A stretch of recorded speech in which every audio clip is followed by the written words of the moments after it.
The Guild is Maximum Lawyers' community of legal entrepreneurs who are taking their businesses and lives to the next level. As a Guild member, you'll build relationships, be held accountable, and learn strategies specifically designed to get you unstuck and accelerate your plan for growth. Members are also granted exclusive access to masterminds hosted around the country. Our next event is coming up, and we're heading to Scottsdale, Arizona. There's something truly magical about the power of these in-person connections where real-time breakthroughs happen. Picture this. You're surrounded by like-minded law firm owners tackling your business and mindset challenges together. The energy is electric, the insights are transformative, and the results are game-changing. Investing in yourself is the best decision you'll ever make. The knowledge, strategies, and breakthroughs you'll gain are priceless assets that will supercharge your practice and propel you forward. Join the Guild and secure your ticket to Scottsdale at the best possible price by visiting maxlawevents.com. Run your law firm the right way. This is the Maximum Lawyer Podcast. Your hosts, Jim Hacking and Tyson Mutrux. Let's partner up and maximize your firm. Welcome to the show. Welcome back to the Maximum Lawyer Podcast. I'm Jim Hacking. And I'm Tyson Mutrux. What's up, Jimmy? Well, Tyson, I just got out of one of those meetings that you have as a law firm owner where you just want to put your hands on both sides of your head and squeeze as hard as you can because people are driving you crazy. You want to talk about it? You want to use this as a session on the couch? No, maybe on Saturday we can, but it's just sometimes it's hard to know what the right thing to do is. Sometimes things are very clear, but sometimes things are mushy and it's hard to figure out what the right thing to do is. And different people are telling you different things and they all are having good ideas. And you have to sort of, as George Bush said, be the decider. I'm the decider. I'm going to use an aviation analogy. It's kind of like having, you've got your plane parked out on the tarmac and you're ready to go, but it's tied down. They got the wings tied down, so you can't take off, and you're ready to take off. I can only just see you being the plane, wanting to go and take off, get on the runway and go. And they're sort of the tie downs, not in a negative way. The tie downs serve a really, really good purpose, but it can sometimes hold you back a little bit. I just want to get those big scissors and cut the tie downs. Yep, that's exactly right. Well, let's get to our guest today. It's one of our all-time favorite members of the Guild. He actually came up with the name of the Guild, which is the Guildians. His name is Erick Widman. He's an immigration lawyer out of Oregon. Erick, welcome to the show. Thanks so much, guys. This is a real privilege to be here, and I love what you're doing for the lawyer community. I really want to come out and see you in Oregon. I've never been to Oregon, and I've wanted to go for a while, so I'll have to come out and see you sometime. But tell us about your journey and how you got to where you are now.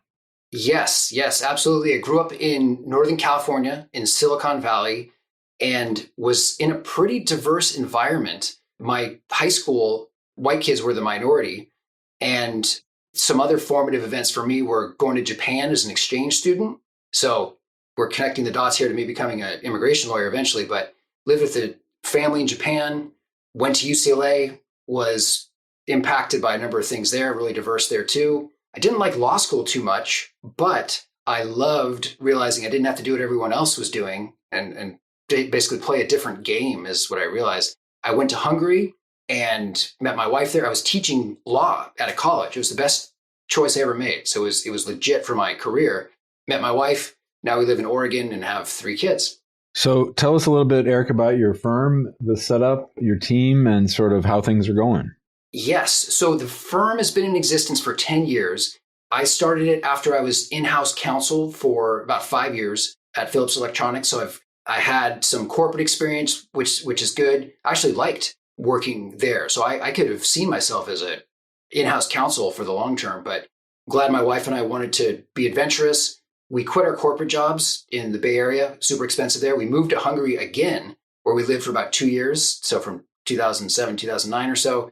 And then that's when I started my firm and just had clients that were finding me for both business and immigration.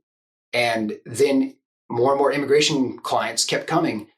And it was a perfect fit because I had handled my wife's immigration paperwork and I really enjoyed it. And I am fascinated by international relationships in that you have one person from one country, someone else from another country, and the cultural dynamics, the challenges and the richness that come. So my firm for the last 10 years has focused mostly on family immigration. We're doing more business immigration. Now I want to get to a point where we're about 50-50, and we have a team of 10 people. I'm the only owner. We have 2 other attorneys, 2 remote staff, and then about 5 legal assistants, operations director, and paralegals. So, Eric, I find Japanese business practices just fascinating. I really do. I think it's really cool. I wonder if any of your experience in Japan has formed any of your experiences as a business owner. Yes. Yeah. And, it was great. And I did some contract negotiations with some big names when I was in-house counsel. So I was negotiating. It was amazing. These Japanese lawyers had passed the New York bar. It's hard enough for Americans to pass it, right? Super smart guys. And they were extremely impressive, but the formality of it all, and my boss hit me under the table when I didn't call the guy Yamamoto-san. I had to make sure it was san. And so, yeah, that was fascinating. And it was also intriguing that when Japanese and Chinese negotiate contracts, they use English for their agreements. I thought that was amazing. What a privileged time in history the Americans have. So, Eric, talk to us a little bit about, one of my favorite questions I always ask people is, what's your favorite part of owning a law firm, and what's the part of being an immigration lawyer or owning an immigration firm that you would like to have someone else do, or that might not be your favorite part? Yes. So like I alluded to before, did not like the law school game in a sense, where it seemed like I was destined to just be a cog in a machine or a lackey to some partner, and rates of alcoholism are super high with lawyers and unhappiness. So I was even wondering, do I want to practice law after law school?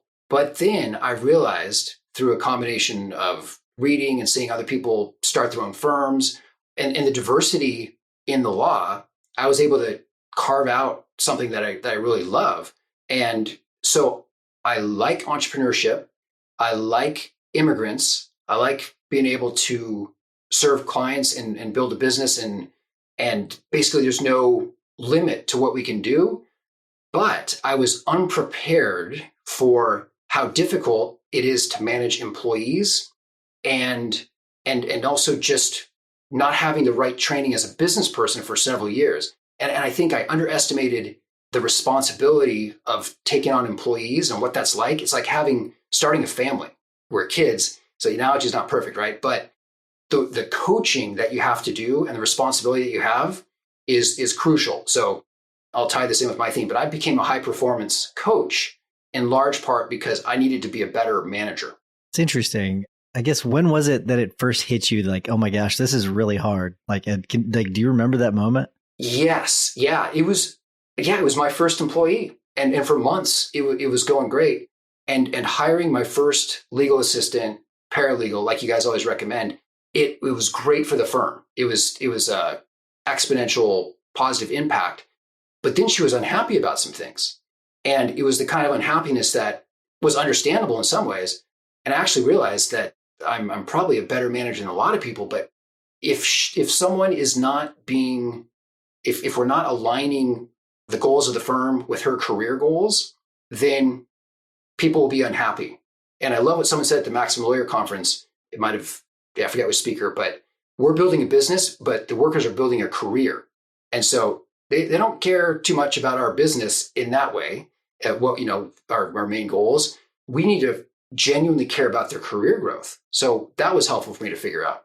Let's talk about that managing people piece. That's something, when I mentioned at the top of the show that I was squeezing my head and like a vice in my hands, that was sort of leading to that. I mean, I think I'm an introvert. A lot of lawyers are introverts, and having to interact with employees or manage people all day can really be draining, especially if we like to think in our head and figure out cases. And then there's all this personality that we have to manage. How have you sort of come to grips with that, Eric? Yeah, I remember getting great advice that if someone thinks by building a law firm business, you can escape managing people or client interactions, you just have a different type of client or a different type of person, problem, or interaction. And so I basically embraced that. If I'm not doing as much casework like right now, I've still got to invest a huge amount of time in people relationships. And one of the toughest things is finding the balance between being the optimistic, positive leader, but at the same time, keeping people in line, having performance reviews where you're tough on them, holding people accountable. That's a tough balance. And then, I hate getting the DM about, I have a concern, right? Or it's the salary question, or setting up the one-on-one meeting. But it's mainly my fault if I don't proactively set up the one-on-one meetings to kind of preempt that. So that's what I'm trying to get better at. I follow traction, like in large part, not as much as you guys do probably, or at least Jim, but that's been helpful structure. Yeah, I mean, it's one of those things where people need a structure. It doesn't matter in most cases what the structure is, just a structure is pretty beneficial. But I want to talk about the high performance coaching that you mentioned. Tell us a little bit about that. Yeah. So I realized that I don't need to play the same game that other people are. So a key realization was I was always beating myself up, comparing myself to all stars who have multi-million-dollar firms faster than me, for example. And I realized that I was actually playing a different game intentionally when I first started my firm with little kids. And we invested into them. And I was not spending as much time on marketing. I was spending more time with the family and investing in them, which was great. But I didn't connect the dots. I didn't realize that that's a strategic choice. And it's okay to have a different focus, play a different game at different times of your life.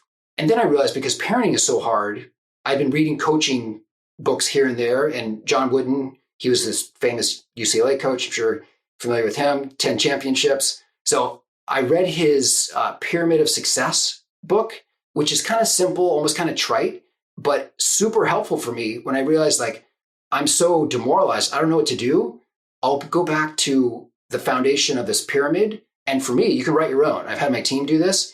What are those attributes that are most important for you for success in life? And for me, I realized it's industriousness. I took that from John Wooden. It's positivity and enthusiasm. So when I'm not sure of what to do, I just go, all right, hard work, positivity, enthusiasm, and we take it from there. And so it's similar in some ways. My boys are in Boy Scouts. They define themselves with these words. So it's a simple but actually pretty effective coaching tool, high performance tool, to look at that word. Like, if you were behaving brave or with courage, what would you do? And coaching is helping people step into that type of role, that type of thinking. And so the more I was learning about it, the more I liked it. And I was helping my kids and the team with that too. Thanks for the reminder, because my word this year is stretch, and I haven't thought about the word stretch for a couple of days, even though I've been stretching at the gym, but I haven't been putting it in my journal like I do. So I think that's an interesting point about yourself that you made, Eric, because when I think of you, I certainly think of positivity. I think you're a very optimistic fellow. You're always very supportive of everyone else. And I've never really seen you get down or bummed out about stuff. And so where does that come from for you? You know, my mom was a kind of a California hippie who was into positive psychology. And she always said, what was the positive thing to do? And we kind of made fun of her. It always sounded, she was also a kindergarten teacher. So we were thinking like, oh, this is just for little kids. But after reading The Happiness Advantage, highly recommend that to everyone. Read that. So it's got the Harvard research backing it up, right? And then when you're able, just like a lawyer, to see two sides of the argument, recognize that our lizard brain is always focusing on the negative, but you can train yourself to find the positive, and your life is way better as a result. Not only personally, but then people follow you. And that's what leadership is. So lawyers in particular, we're all smart enough to find out, you could focus on, oh, that sucks. Or you could make a list of things that are bad, but you could also learn to make the positive things stand out. So yeah, with the ups and downs of entrepreneurship, that's been crucial for me. So other than hiring, let's get away from that for a second, or managing people, what would you say has been the biggest challenge that you've faced in growing your firm? I think this is a personal growth issue for me, is not marketing as I should. And one of the reasons I joined the Guild is to learn to not be self-conscious and just to get out of my own way. and not to worry about what people think on social media. And I could be much further along if I was more intentional about putting myself out there and just sharing helpful things. Immigration law, there's an endless amount of helpful info to prepare, to share with people. So if I did that more, and I didn't care what I thought people were even thinking about, and no one even cares how often they show up or look goofy or whatever. So I think marketing is a key challenge for me, finding the time to carve that out. And I'm glad that in the Guild we're doing this 60-day challenge because I need to build that habit. So I'm on track, guys. That's good.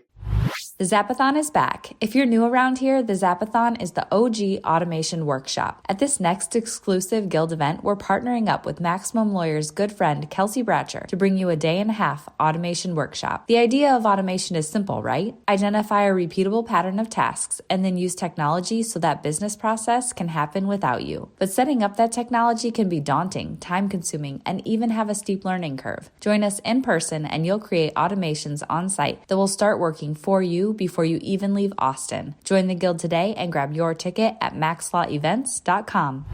You're listening to the Maximum Lawyer Podcast. Our guest today is immigration lawyer extraordinaire and Guildian #1, Erick Widman. Erick, talk to us a little bit about what most immigration lawyers don't know. Like what are blind spots that immigration lawyers have in particular when it comes to marketing or building, like you said, an entrepreneurial system?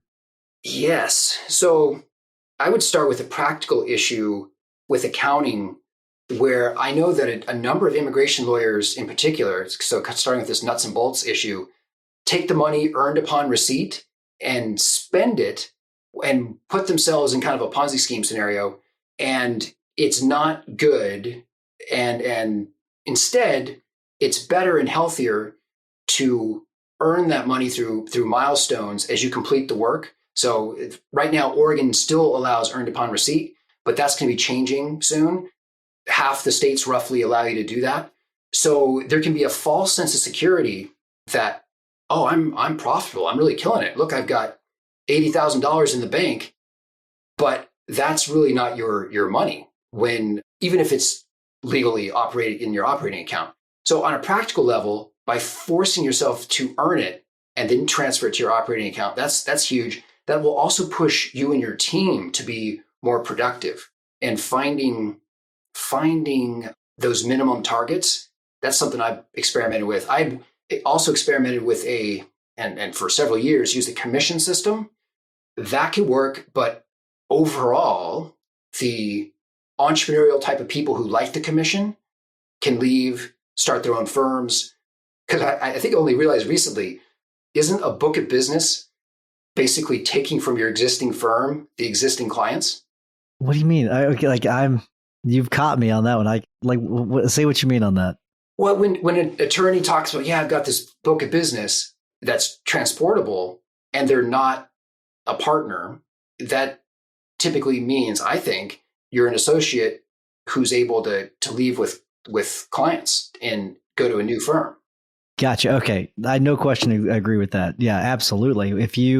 It makes you more powerful. It gives you more power if you are an associate and you have that book of business. I do get that. I think that makes complete sense. And Jim and I kind of talked about that earlier about if one of your associates does have a big book of business, it gives them that mobility, which could cause a problem for you. But I want to ask you about something else. I want to shift gears a little bit. I want to talk about vision a little bit. And I just wonder, like someone like you, if you've done like the vision work to figure out where you are headed with your firm and what value you place on that. Yeah. So I definitely think it's crucial to figure out your why, think about longer term what you want to do. And I think for the three of us who are more inclined this way, the visionary versus the executor, the integrator, I'm more the visionary. So, but it's important to do the work. And what I've done when I've looked ahead 5 or 10 years or done the painted picture for my corporate days, I've realized that I would love to build an international company. So if I kind of my life work where, it doesn't have to be a huge multinational, that's not realistic, but in a sense of having multiple offices and focusing on global mobility, that would be really meaningful. So it'll be both immigration, but it's not so consumer focused. And we still need to get 5-star Google reviews. But right now I feel like I want to be more like the company that kind of shrugs off again, not ignoring the bad feedback, but a lot of businesses don't really care if customer A, B, or C is really upset.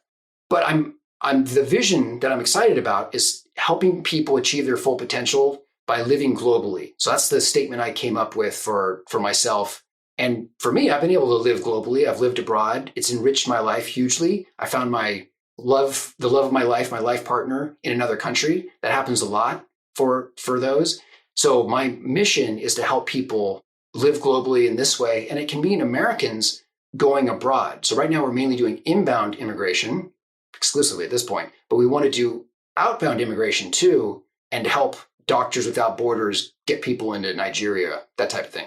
So is that where the future lies for your firm? I know that's in the name of your firm. Is that sort of one of the long-term goals? And what would that look like from a role of the law firm? Like, what would your role be in a situation like that? Yeah, so I'm excited. I don't know if I'll remain or be a CEO longer term, but I could. But I would love to do business development and build relationships and set up another office in Europe, live there. So a lot of relationship building, laying the structure, the foundation, the vision for things, more marketing to make this happen, to do business development with companies and maybe secure an account, multiple accounts over time that are great for recurring revenue. So I see that happening in addition to growing the consumer-focused business. I love it. This is good stuff. I think I could probably pick your brain on a lot of things all day, but we do need to begin to wrap things up. Before I do, I want to remind everyone to join us in the big Facebook group. A lot of great information being shared on a daily basis, sometimes hourly basis or more. And then if you want a more high-level conversation with people like Erick is in the Guild. He's, like Jim said, Guildian #1. He came up with the name Guildian, which is pretty awesome. If you want a more high-level conversation, join us in the Guild. Go to maxlawguild.com. And while you're listening to the rest of this episode, if you don't mind giving us a 5-star review, we would greatly appreciate it. Jimmy, what's your hack of the week? So this is probably a hack that's a long time coming, but I've actually been afraid to read this book. And when I say afraid, I mean, I wasn't sure if I was ready for it. I'm still not sure if I'm ready for it. It's one that many people have heard about. It's by Napoleon Hill. It's called Think and Grow Rich. And when I say that I was worried about it or nervous about it, it's a pretty intense book. And it's a little bit woo-woo. It's a little bit out there. And it's a little bit dated. But I honestly think that it came to me to read now at the right time. Like I was ready to receive it. I think that if some people read it, if I'd read it 10 years ago, it would have gone way over my head. I was not ready for it. But I think that the central message, which is that anything that we want to have happen has to begin as a thought, and that the only changes that happen in the world began as a thought, and that our job in part is to keep that thought alive until it becomes manifest in action. There's so many great lessons in the book. I was looking up one, but there's just so many great lessons in the book that even if some of it goes over your head, or even if you find a chapter that you think is just way out there, at its core, it's just a great roadmap for philosophy of life and for a philosophy of growth and a growth mindset. I mean, Napoleon Hill was talking about this stuff right after the Depression. And there was a section in there today that I read where he was talking about the Depression being a great reset. And of course, we're going through and maybe on the back end of a great reset. So I think the book, although it's almost 100 years old, is timely. And I would say you can get a copy of it for free. The copyright ran a long time ago. Just get it and just wait until it tells you to read it. Like, get the book, wait until the book tells you to read it, and then just play around with it and see if it's something that's resonating. If you start to read it and it starts to seem weird, close it and come back to it later. It's interesting advice. It is good advice. I read it a long time ago, and I should probably honestly come back to it. But that's a good one, Jimbo. All right, Erick, you know the routine. We always ask our guests to give a tip or a hack of the week. What you got for us? Yes, I highly recommend you watch the documentary All or Nothing Arsenal. I'm a soccer fan. Even if you're not a soccer fan, you will be amazed at how the coach, who I love, Mikel Arteta, has to overcome, basically rally people. It's a lesson in leadership behind the scenes. They're losing game after game. And then how does he face them and rally them? So it was excellent. That's good. I'll have to check that out. Mine is going to be so different from the two of you. I don't know if you all have seen, but like on Instagram and TikTok, there's you see people with videos and it's got the words go along the bottom of it. There's a really easy app you can use. And there's a paid and a free version, but the free version will get you where you need to go. And it uses AI, I think, but it will just put those words in there for you. And it's really, really easy. So if you're struggling with doing that and you don't want to send it off to an editor and have them type it all out, you can just use something like CapCut, and it makes it really easy. All right, Eric, thank you so much for coming on. We really, really appreciate it. It's been it's been a blast, and I like to hear your story. Thanks so much, guys. Definitely appreciate it. Thanks, man. Thanks for listening to the Maximum Lawyer Podcast. To stay in contact with your host and to access more content, go to MaximumLawyer.com. Have a great week and catch you next time.